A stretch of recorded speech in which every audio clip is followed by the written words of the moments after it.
Bapak, Ibu, Saudara yang terkasih di dalam Tuhan Yesus Kristus, Salam, salam bahagia.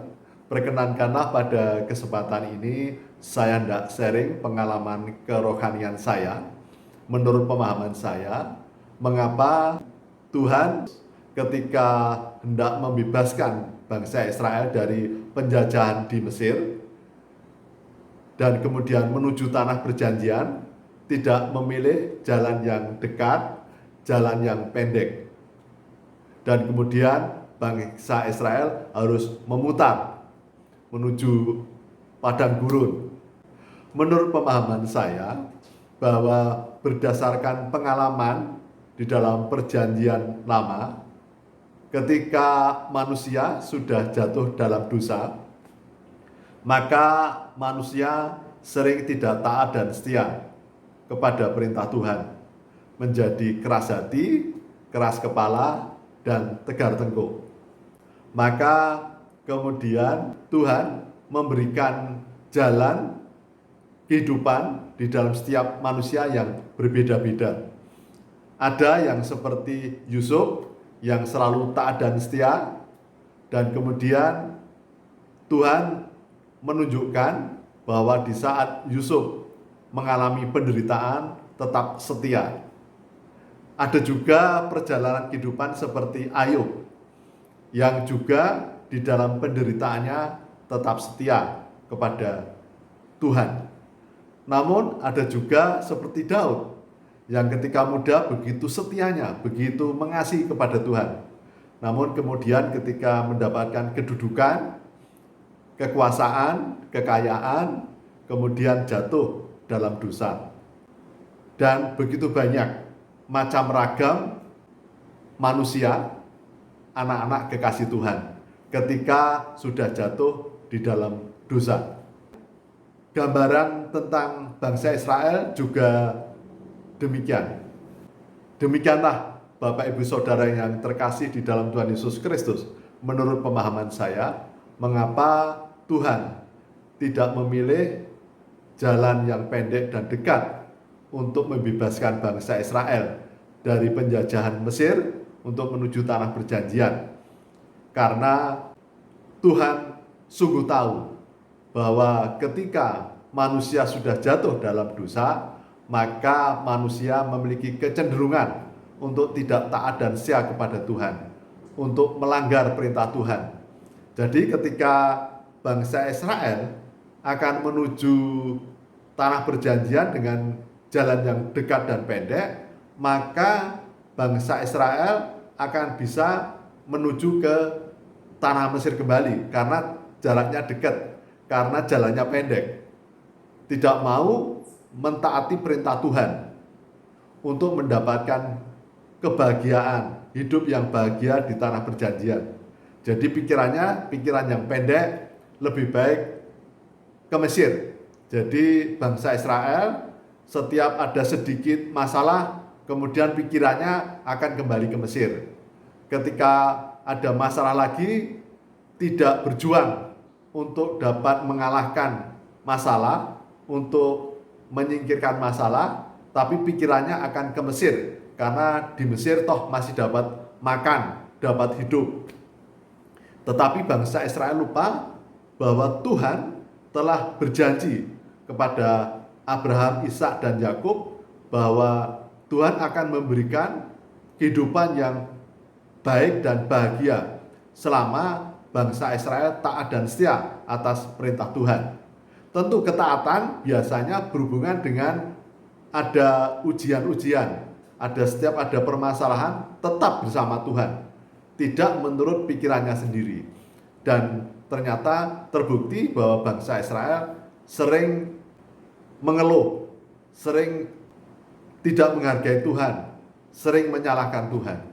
Oleh karena itu, mengapa kemudian Tuhan tidak memilih jalan pendek, jalan mudah, jalan dekat kepada bangsa Israel? Agar bangsa Israel sadar bahwa bangsa Israel tidak akan kembali ke Mesir, tidak tahu jalan untuk menuju ke Mesir kembali. Demikian pula Tuhan juga memahami, tahu tentang diri kita masing-masing. Oleh karena itu, Tuhan berkenan memberikan jalan kepada kita dengan jalan sesuai dengan kondisi hidup kita. Ada yang sungguh taat dan setia, seperti Yusuf. Di setiap tahapan kehidupan, di setiap permasalahan, Yusuf tetap setia kepada Tuhan. Demikian pula Ayub, di dalam setiap penderitaan tetap setia kepada Tuhan.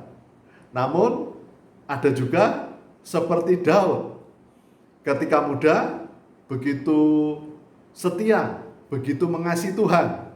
Namun setelah mendapatkan kekuasaan, kekayaan, kedudukan, menjadi raja, kemudian terlena dan lupa, dan kemudian jatuh dalam dosa. Kemudian juga Musa, juga kemudian lupa untuk menghormati kekudusan Tuhan, sehingga Musa tidak bisa masuk ke tanah perjanjian. Oleh karena itu, saudara-saudaraku, ketika kita menghadapi setiap permasalahan di dalam kehidupan ini, setiap kendala di dalam kehidupan ini, marilah kita jangan sampai mengeluh, kemudian kita menyalahkan Tuhan, kemudian justru kita mencari jalan yang bukan jalannya Tuhan, sehingga hidup kita semakin jatuh terpuruk. Tetapi marilah kita tetap bertahan di dalam jalan Tuhan, walaupun mungkin nampaknya banyak hal yang tidak sesuai dengan harapan kita. Begitu banyak perjuangan. Kita memang saat ini di dalam peperangan, saudara-saudaraku. Peperangan dengan kegelapan. Peperangan dengan roh-roh jahat. Oleh karena itu, karena peperangan, maka kita harus menggunakan semua perlengkapan rohani. Kita jangan suam-suam kuku. Kita jangan setengah-setengah sehingga kita terlena dan jauh dan jatuh. Karena iblis itu seperti singa mengaum yang lapar, yang akan sigap untuk menerkam kita yang terlena dan lengah. Saudara-saudaraku, begitu banyak hamba Tuhan yang terkenal bisa jatuh. Banyak jemaat biasa bisa jatuh. Banyak jemaat yang terkenal bisa jatuh. Dan saya pernah jatuh, saudara-saudaraku. Saya betul-betul jatuh, hampir masuk neraka, hampir mati.